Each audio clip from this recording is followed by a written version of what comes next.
Okay.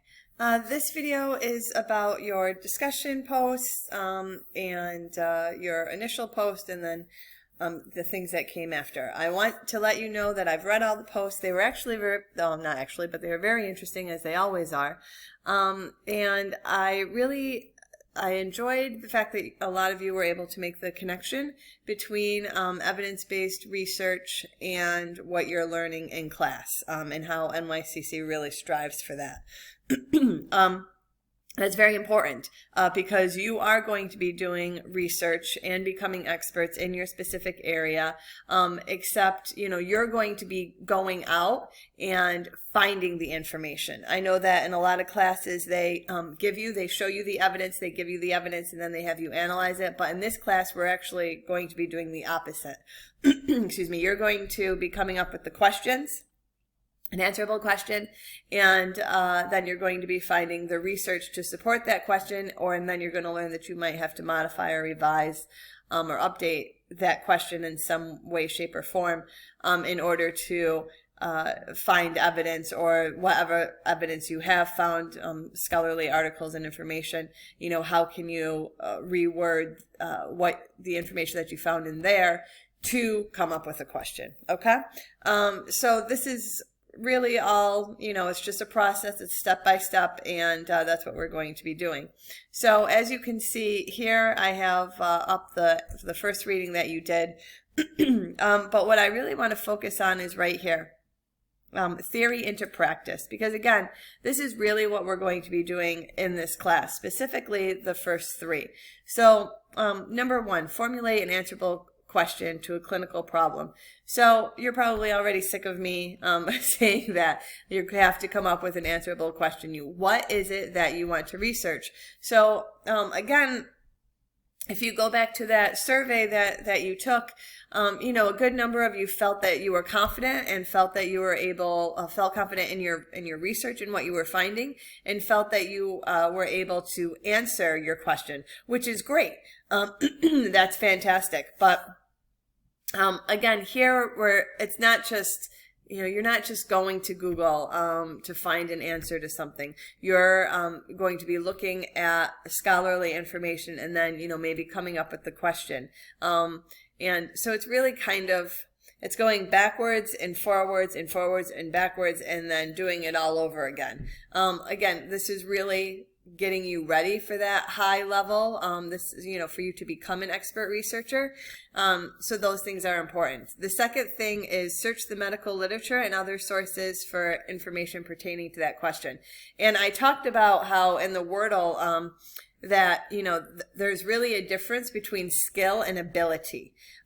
So you can have the skill to just go to Google and put something in there, but do you have the ability to go to the correct search engines? Do you have the ability to go to the correct databases? And do you have that ability to find the literature and find the scholarly sources that you're looking for? And that's really what we're going to be doing here. It's not just learning the skill. Yes, I'm going to show you some skills. I'm going to show you some tips and tricks, but it's that ability to do that ability to take the information and synthesize it and really critically think about things, and that's what you're going to be doing in your annotation. So this is really, searching the literature and other sources for information pertaining to that question. So again, it all goes back to, what is your question? What is it that you really want to know? And as you're going to see in your developing worksheet that you're going to be filling out for this module, you'll see that, I really do take you step by step. What is the background information?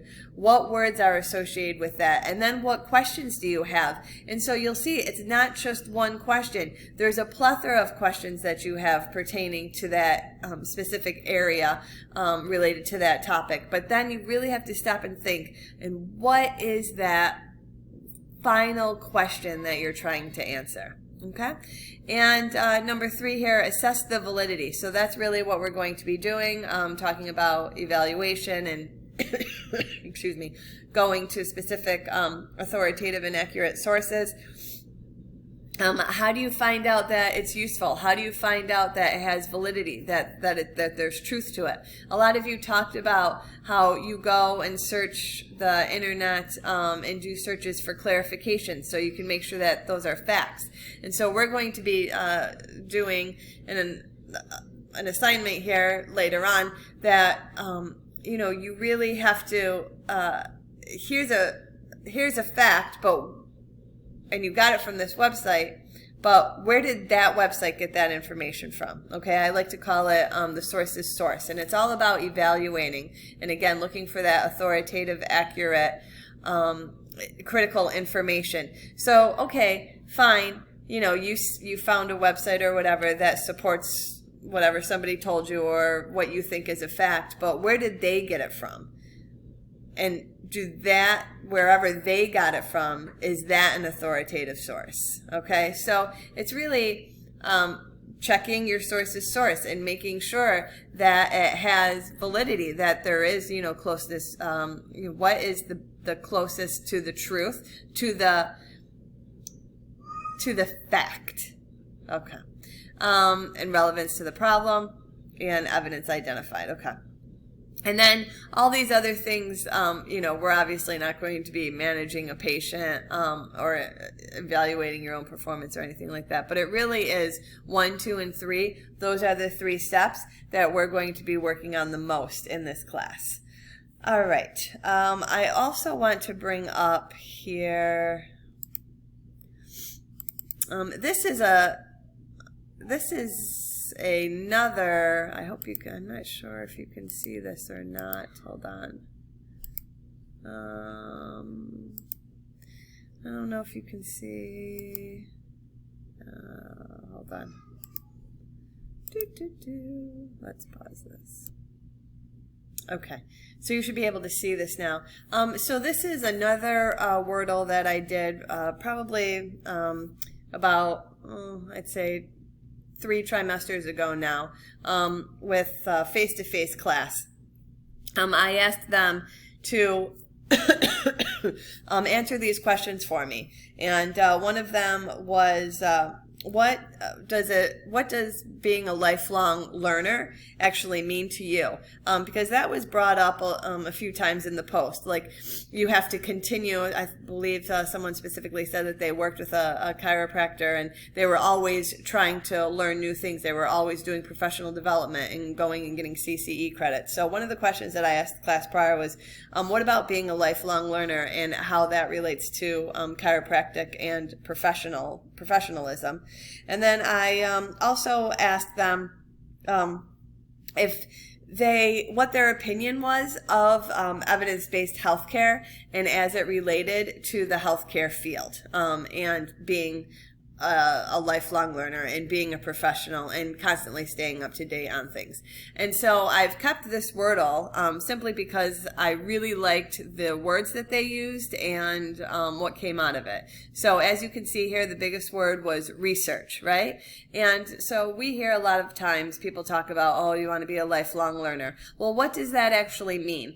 And it doesn't just mean going out and reading the literature, but it also means going out and creating the clinical trials and doing the research. And that's really important because especially in chiropractic, there really aren't that many, as a whole, there really aren't that many people out there doing as much research as one would hope. So that's really something that I hope some of you come out of this class with, is that, use when you are in practice, maybe get into research and figure out, can you use the patients that you have and or their ailments or something like that to kind of create like that base, and so you can add to that body of knowledge for your other for the other chiropractors and for your profession. The other word that it's obviously pretty big here are patients, right? And so keep that in mind. Patient safety, patient confidentiality.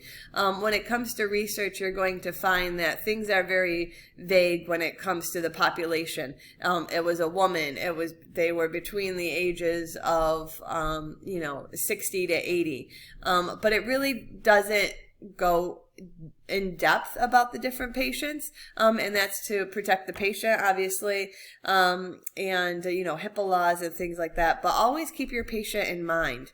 The other thing that obviously you can see is evidence based and practice. I really like how those words kind of came out evenly, and that's really what we're talking about. Is you're going to be finding evidence-based information, and all of that does take practice. And again, here we are in third try, but you're going to be building on this in sixth and 7th, and then by the time you get to clinic, you're going to actually have to start using these skills and finding scholarly information to uphold your diagnosis and your treatment of patients. So again, I've kept this for a while. I really do like it. I like the way that that the words came out. If you look a little more, you could see confident. I think that's really big.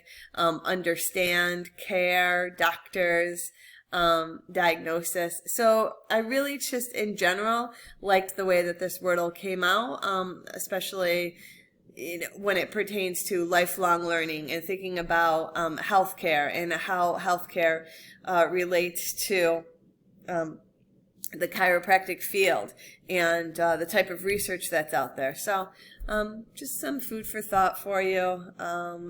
And I believe that is all that I have for you. Yep, right now.